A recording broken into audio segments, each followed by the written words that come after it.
नमस्ते नमस्कार मेरे प्यारे बच्चों, मैं अपने YouTube चैनल वीडियो क्रैंकर में आप लोगों का हार्दिक अभिनंदन करता हूं। मैं लेके आ गया हूं क्लास 12 के बायोलॉजी का चैप्टर 1 से लेकर 16 तक का अंतर वाला, ठीक है, अंतर क्या कहता है, डिफरेंट वाला क्वेश्चन जो आपके एग्जाम में देखने के लिए मिलेगा। पूरा बुक का ही क्या है, पूरा बुक का है। देखिए चैप्टर 1 से क्या है, चैप्टर 1 देखिए क्या है, चैप्टर 1 से लेकर 16, ठीक है। महत्वपूर्ण अंतर, ठीक है, अंतर जो क्या है, जल्दी से तैयार कर लो, क्या है, जल्दी से तैयारी कर लो अपने क्या है, नोटबुक में, क्या है, नोट कॉपी में कर लो, ठीक है, कर लो जल्दी से, फास्ट फास्ट फास्ट, ठीक है। पूरा चैप्टर का ही करा रहा हूं, ठीक है। पहला क्वेश्चन देखते हैं हम लोग क्या है। देखिए पहला क्वेश्चन क्या है, लैंगिक, क्या है, लैंगिक तथा अलैंगिक लिंग में अंतर बताए, क्या है, अंतर बताए। देखिए क्या है, एक तरफ लैंगिक और अलैंगिक अंतर, आप लोग देखिए, अभ्यास देखिए इधर क्या से। पहला क्या है, अलैंगिक, क्या है, पहला क्या है, अलैंगिक प्रजनन, ठीक है। दूसरा क्या है, ठीक है, लैंगिक प्रजनन। देखिए पहला क्या, देखिए ये क्या है, ठीक है, यह सरल प्रक्रिया है, ठीक है। इसमें क्या था, यह एक जटिल प्रक्रिया है, ठीक है। युग्मक शामिल हो सकते हैं, इसमें क्या था, युग्मक शामिल होते हैं, ठीक है, होते हैं, ठीक। इसमें युग्मक शामिल हो सकते हैं, इसमें युग्मक शामिल होते हैं। देखो इसमें क्या होता है, निषेचन नहीं होता है, ठीक है। इसमें क्या, लैंगिक में क्या होता है, निषेचन होता है, निषेचन की क्रिया होता है। उसका देखिएगा, आनुवंशिक रूप से संतान पैदा होते हैं, ठीक। इसमें क्या है, आनुवंशिक रूप से पुनर्सृजन से संतान पैदा होते हैं। ध्यान सुनिएगा, अलैंगिक में क्या होता है, ठीक है, आनुवंशिक रूप से क्या होता है, अपने पिता के समान होता है, ठीक है, पिता और माता के समान होता है, ठीक है, माता के समान होता, ठीक है। परंतु इसमें क्या होता है, भिन्न होता है, क्या है, माता पिता से भिन्न होता है, माता पिता से क्या होता है, भिन्न होता है, ठीक है, भिन्न होता है। क्या होता है, संतान, क्या होता है, संतान होता, ठीक है, भिन्न होता है, ठीक है। अगला देखिए क्या है, कि यह एक माता पिता, ठीक है, सही है, ये क्या है, ये दो माता पिता के, ठीक है। देखिए उदाहरण क्या है, ठीक है, बैक्टीरिया, ठीक है, अमीबा, हाइड्रा, शैवाल, कवक आदि क्या है, अलैंगिक जन्म के उदाहरण है, ठीक। उसमें क्या किया, फूल वाले पौधे और मनुष्य जैसे अत्यधिक विकसित जानवर। इसमें क्या होता है, मनुष्य ध्यान सुनिएगा, मनुष्य में क्या है, अलैंगिक जनन होता है, ठीक है। किसी इधर देखिएगा क्या है, अमीबा, हाइड्रा, शैवाल, कवक में क्या होता है, ठीक है, अलैंगिक जनन होता है। इसे आप लोग नोट कर लीजिए, अपना सा स्क्रीनशॉट ले लीजिए, ठीक है, स्क्रीनशॉट ले लीजिए। अब देखते हैं नेक्स्ट क्वेश्चन क्या है। देखिएगा नेक्स्ट क्वेश्चन क्या है, शुक्राणु, क्या है, शुक्राणु जनन तथा अंड जनन, क्या है, अंड जनन में अंतर, ठीक है, अंड जनन में अंतर। देखिए इधर क्या है, इधर क्या है, अंड जनन, ठीक है, किसी कारण से थोड़ा सा रुकना पड़ गया था, ठीक है। अगला देखिए क्या है, शुक्र जनन, क्या है, शुक्र जनन, ठीक है। ध्यान सुनिएगा, अंडन क्या होता है, देखिए मादा में अंडाणु का निर्माण होता है, ठीक, इसमें क्या होता है, शुक्राणु का निर्माण होता है, शुक्राणु जनन में, ठीक है। देखिए पहला क्या है, ये अंडाणु के निर्माण की प्रक्रिया है। इसमें देखिए शुक्राणु क्या है, ये शुक्राणु के निर्माण की प्रक्रिया, ठीक है। या देखिए शुक्राणु को किसे पाया जाता है, नर में पाया जाता है, ठीक है, नर में पाया जाता है, इसे याद रखिएगा, पाया जाता है, ठीक है। और क्या है, अंडाणु से पाया जाता है, मादा में पाया जाता है, मादा में पाया जाता है, याद रखिएगा, ठीक। देखिए यह भ्रूण अवस्था में से शुरू होता है, ठीक। इसे देखिए ये यौवन से उम्र में ही शुरू होता है, ठीक है। और इसमें क्या है, एक प्राथमिक अंडाणु से एक अंडाणु का निर्माण होता है। देखिए एक शुक्राणु कोशिका से 4 अगुणित कोशिकाओं का निर्माण होता है। देखिए यह अंडाशय में होता है, क्या है, ये अंडाशय में क्या होता है, वृषण में होता है, ठीक है। देखिएगा अंडाणु का निर्माण होता है, अंडाशय में होता है, और क्या, वृषण में किसका, शुक्राणु का निर्माण होता है, ठीक। देखिए ये ध्रुवीय निकाय का निर्माण करता है, ये ध्रुवीय निकाय का निर्माण नहीं करता है, ठीक है। आप लोग क्या है, इसका भी स्क्रीनशॉट ले लीजिए और अच्छा से अपना कॉपी में नोट कर लीजिए, ठीक। उम्मीद है आप लोग स्क्रीनशॉट ले लिए होंगे, ठीक है। अगला देखिएगा क्वेश्चन है, ठीक है, बहुत इंपोर्टेंट क्वेश्चन देखिएगा, लेमार्क, क्या है, लेमार्क और डार्विन के सिद्धांतों का विभेदन करें, यानी अंतर लिखना, लेमार्कवाद और, ठीक, डार्विनवाद, ठीक है। पहला देखिए क्या है, लेमार्कवाद, लेमार्कवाद, और दूसरा क्या है, डार्विनवाद, ठीक है। आपके लिए यही पूरा बुक का है ना, पूरा बुक का चैप्टर 1 से लेकर 16 तक का एक जगह इकट्ठा करा दिए हैं कि आपको पढ़ने में आसानी हो, ठीक है, देखिए पहले क्या है लेमार्क पद, वह जीव के निर्माण के लिए आंतरिक जीवन शक्ति, ठीक है, शक्ति जीवन में विश्वास करता है। देखिए वह जीवों में विकास के, ठीक है, प्राकृतिक चयन के विश्वास करता है। ठीक है, ये क्या है, देखिए लेमार्क क्या आंतरिक जीवन में विकास करता है, और डार्विन क्या हुआ, प्राकृतिक चयन सिद्धांत भी तैयार रहता है। ठीक है, दूसरा देखिएगा, वो अस्तित्व के लिए संघर्ष पर विचार नहीं करते हैं, लेकिन क्या वो अस्तित्व के संघर्ष के लिए विचार करता है। डार्विन का कहना है कोई भी मनुष्य ये जंतु क्या है, अपने संघर्ष करते ही जीवन का यापन करते हैं। ठीक है, लेमार्कवाद में ऐसा नहीं किया गया। ठीक है, अगला देखिए लेमार्कवाद में क्या हो, वो अंग के उपयोग और अनुपयोग के बारे में बताता है। ठीक है, बताता है।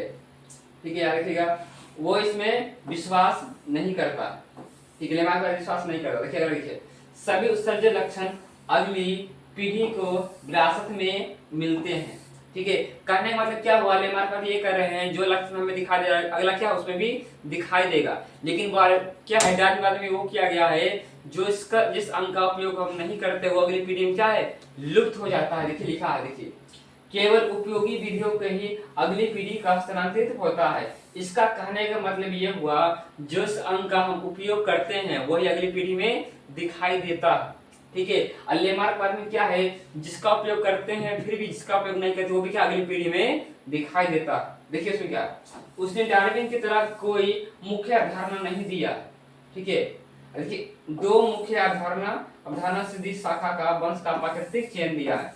ठीक है, पूछेगा डार्विनवाद का सिद्धांत। ठीक है, ये लिखना है, और लेमार्कवाद में ये वाला लिखना है। आप लोग इसका स्क्रीनशॉट ले लीजिए। ठीक है, ले लीजिए अच्छा से। अगला देखिएगा, डीएनए तथा आरएनए अंतर। क्या है, डीएनए तथा आरएनए में अंतर। ये क्या है, बायोलॉजी का भी है और केमिस्ट्री का भी पोर्शन है। ठीक है, आप लोग इसका स्क्रीनशॉट अच्छा से लीजिएगा। ये क्या है आपके लिए बहुत ही इंपॉर्टेंट है। ठीक है, बहुत ही इंपॉर्टेंट है। ठीक है, आप लोग के लिए हर एक सब्जेक्ट का समय आते ही एग्जाम में नजदीक आते हैं तो क्या है हर सब्जेक्ट का आपके लिए इंपॉर्टेंट चैप्टर मिलेगा, गेस्ट क्वेश्चन मिलेगा और आपको नोट भी मिलेगा। यदि आप लोग हमारा नोट पाना चाहते हैं जो आपके एग्जाम में सीधा का सीधा छपने वाला है, उसके लिए हमें फॉलो कीजिए, सब्सक्राइब कीजिए। ठीक है, और कमेंट बॉक्स में अच्छा सा कमेंट कीजिए तो आपका, ठीक है, कमेंट बॉक्स में मिलेगा टेलीग्राम का लिंक, उसमें से आपका पीडीएफ मिलेगा। आपको लेना है पीडीएफ। ठीक है, एक पीडीएफ है। ठीक है, ध्यान सुनिएगा। ठीक है, 99 रुपये दाम में एक पीडीएफ था। ठीक है, बायोलॉजी का लीजिए या फिजिक्स का लीजिए या इंग्लिश का लीजिए या किसी विषय का लीजिए। ठीक है, आपको 99 रुपये पे करना होगा और एग्जाम में टकराने की गारंटी हमारी। ठीक है, आपको हूबहू टकराया जाएगा। ठीक है, अगला देखिए क्या है डीएनए। क्या है, डीएनए तथा आरएनए। क्या है, डीएनए तथा आरएनए। ठीक है, देखिए क्या डीएनए, ये मुख्य आनुवांशिक पदार्थ। क्या मुख्य आनुवांशिक पदार्थ है, ये पहला आनुवांशिक पदार्थ पूछेगा आपसे। ठीक है, पहला आनुवांशिक पदार्थ क्या है, आरएनए है। यदि मुख्य आनुवांशिक पदार्थ मतलब क्या लिखा, DNA, deoxyribonucleic acid, ribonucleic acid. ठीक है, देखिए ये डबल हेलिक्स संरचना पर है। ठीक है, ये डबल हेलिक्स संरचना नहीं करता है। ठीक है, देखिए ये आमतौर पर डबल स्ट्रैंड होता है, ये आमतौर पर सिंगल स्ट्रैंड यह कम स्थिर रहता है। ठीक है, ये क्या है ज्यादा स्थिर रहता है। देखिए इसमें डीऑक्सी पेंटोज इसमें शर्करा होता है, इसमें राइबोज पेंटोज शर्करा पाया जाता है। ये पॉइंट याद रखिएगा आप लोग। ठीक है, ये वाला पॉइंट आप लोग याद रखिएगा। ठीक है, ये याद रखिएगा पॉइंट आप। ठीक है, ये पॉइंट आप लोग याद रखिएगा। ठीक है, देखिए इसमें OH समूह होता है। ठीक है, इसमें OH समूह अधिक होता है। देखिए ये बैक्टीरिया पौधे एवं जानवरों में पाया जाता है, ये केवल वायरस में पाया जाता है, केवल वायरस में पाया जाता है। ठीक है, इसका आप लोग स्क्रीनशॉट ले लीजिए। ठीक है, इसको एक बार ये 1 मिनट से कहाँ गया। ठीक है, इसको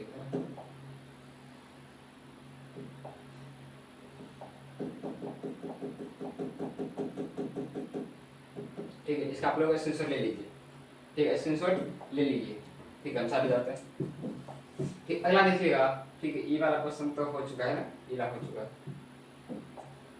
ठीक है, देखिए अपसारी विकार और अभिसारी विकार। ठीक है, इसमें अंतर देखिएगा, अपसारी विकार और क्या है अभिसारी विकार। ठीक है, ये सब क्या है बहुत ही इंपॉर्टेंट क्वेश्चन आपके एग्जाम में पूछने वाला। देखिए ऐसा विकास जिसमें संयुक्तता शामिल होता है वो क्या कहता है, अपसारी विकास कहलाता है। ऐसा विकास जिसमें समानता शामिल नहीं होती क्या कहते हैं, अभिसारी विकास कहलाता है। ठीक है, एक नंबर याद रखिएगा। देखिए ये सजातीय अंगों के माध्यम से होता है। ठीक है, ये संजातीय अंगों के माध्यम से होता है। ठीक है, संजातीय अंगों से। ठीक है, याद रखिएगा। देखिए इसके बाद समान वंश होता है। ठीक है, इसके बाद अलग अलग वंश का होता है। ठीक है, अब सारी का अलग अलग वंश आपको दिखाई देगा। इसमें क्या है, समान वंश दिखाई देगा। देखिए अगला पॉइंट क्या है, सामान्य प्रजातियों के अलग अलग वातावरण को, ठीक है, अपनाया गया है। देखिए इसमें क्या लिखा है, यह विभिन्न प्रजातियों में एक ही वातावरण को अपनाया गया है। ठीक है, देखिए इसको एहसास करते हैं।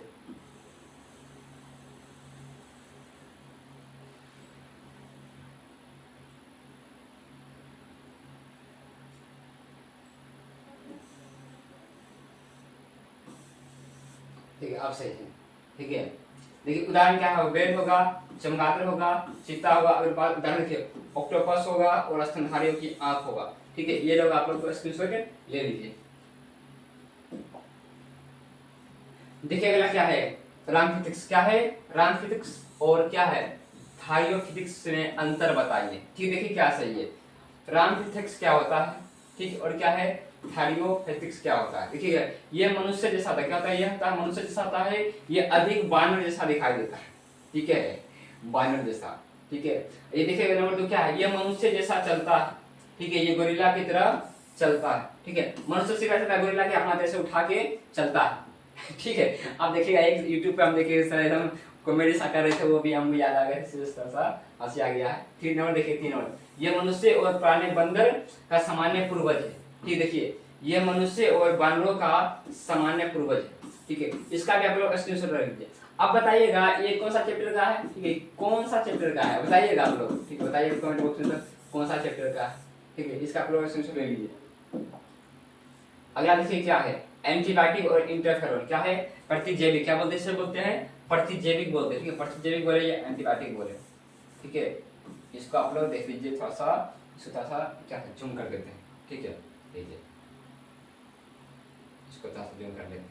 ठीक है, अब देखिए क्या, देखिए ये रासायनिक पदार्थ है। ठीक है, जो बैक्टीरिया के विकास में, ठीक है, को रोकता है, उन्हें नष्ट करता है। ठीक है, देखिए क्या है, यह वायरस संक्रमण को, ठीक है, देखिए ये वायरस संक्रमण के जवाब में शरीर में कोशिकाओं द्वारा क्या है, नष्ट उत्पादित करता है। ठीक है, देखिए दूसरा देखिए क्या, ये बैक्टीरिया जैसे सूक्ष्म जीवों से प्राप्त होता है। ठीक है, ये क्या है, देखिए ये प्रतिरक्षा प्रणाली का हिस्सा है। अगला आप देखिएगा, यह मुख्य रूप से बैक्टीरिया के खिलाफ प्रभावित होता है। यह मुख्य रूप से वायरस के खिलाफ प्रभावित होता है। ठीक है, उदाहरण देखिए, उदाहरण आप लोग याद रखिए, क्या सबसे ज्यादा इंपॉर्टेंट क्या उदाहरण है। ठीक है, उदाहरण देखिए, पेनिसिलिन, ठीक है, एम्पिसिसिलिन, इंटरफेरोन अल्फा, इंटरफेरोन बीटा। ठीक है, अल्फा और बीटा, ये लोग आप लोग क्या है, इसका भी स्क्रीनशॉट ले लीजिए। ठीक है, ये भी बहुत इंपॉर्टेंट है। ठीक है, 2 क्वेश्चन और होगा शायद। हाँ देखिएगा, जीन चिकित्सा और आणविक निदान से अंतर देखिएगा। जीन थेरेपी क्या है, थेरेपी और आणविक निदान क्या। ठीक, इसका देखिएगा, पहले क्या है, इसमें बीमारी को रोकथाम शामिल होता है। जीन थेरेपी बीमारी को रोका जाता है। ठीक है, इसमें देखिएगा, इसमें बीमारी का जल्द पता लगाना शामिल होता है। ठीक है, देखिए दूसरे नंबर क्या, जीन थेरेपी में यह चिकित्सक या उपचार के दृष्टिकोण से होता है, यह एक निर्धारित दृष्टिकोण से होता है। नंबर 3 देखिए, इसका उद्देश्य दोषहीन जीन को सही करना या बदलना। ठीक है, मान लीजिए जो जीन खराब हो चुका है उसको ठीक करेगा। देखिए इसका क्या आणविक निदान का, इसका उद्देश्य विशिष्ट आनुवंशिक अनुक्रमों को, परिवर्तनों को पता लगाना, किसके कारण परिवर्तन दिखाई दे रहा है उसका पता लगाना। चलो देखिएगा, इसका उपयोग विशिष्ट, ठीक है, फाइब्रोसिस और जैसे आनुवंशिक, ठीक है, विकारों के इलाज के लिए किया जाता है। इसका उपयोग आनुवंशिक विकारों को पता लगाने के लिए किया जाता है। ठीक है, थोड़ा सा शेयर कर दीजिएगा। ठीक है, शेयर कर दीजिए इसको। ठीक है, आप लोग इसका स्क्रीनशॉट ले लीजिए, ले लिए होंगे। ठीक, अगला देखिए, अगला क्वेश्चन क्या है, अगला देखिए, सभोजिता और असभोजिता। ठीक है, ये क्या है, इस बार पूछा था 2025 में पूछा था। ठीक है, 2025 में ये क्वेश्चन पूछा था। ठीक है, 25 में पूछा था सर, हाँ पूछा था। ठीक, हाँ देख क्या है, सभोजिता। ठीक है, या असंविशिष्ट। ठीक है, इसे बोलते हैं असभोजिता। देखिएगा, सभोजिता में एक जीव को लाभ होता है जबकि दूसरे को नुकसान। ठीक है, सब बच्चों को सीधा कहने में क्या होगा, एक ही इंसान को लाभ हो रहा है, एक जीव को क्या है हानि हो रहा है, कहते हैं सबोचिता। देखिए असल में इसमें क्या होता है, एक जीव को नुकसान होता है जबकि दूसरे को अप्रभावित होता है, कुछ प्रभाव ही नहीं पड़ता है, कोई नुकसान भी होता है कुछ प्रभावित नहीं होता। देखा देखिए उदाहरण क्या है, एक आदित्य ठीक है आम की शाखा पर एक एपिफाइट्स के रूप में बढ़ रहा है। उदाहरण किया, कुछ पौधे द्वारा विषाक्तता पदार्थ को छोड़ना जो पड़ोसी पौधे के वृद्धि में बाधित करता है। ठीक है, एक पौधा क्या है अपने लाभ के लिए क्या कुछ ऐसा गैस छोड़ रहा है दूसरे पौधे के लिए क्या हानिकारक है। ठीक है, ऐसे मान लीजिए आप देखिए गांव और समाज देखिएगा, जब किस्ती का पैसा उठाया जाता है बोलता है कि सरकार उसको मत दीजिएगा, ठीक है सर जी उसको मत दीजिएगा वो नहीं भरेगा किस्त। ठीक है, अब खुद रेलवे खाते क्या है नंबर लगेगा ऐसा हमर कर दो, खाता नहीं खाता। ठीक है, ऐसे इसको समझिएगा। ठीक है, आज का लास्ट क्वेश्चन क्या है खत्म हो चुका। ठीक है, ये सब खत्म हो चुका। आप लोग इसको शेयर लाइक एंड कमेंट में अपना प्यार दिखाइए।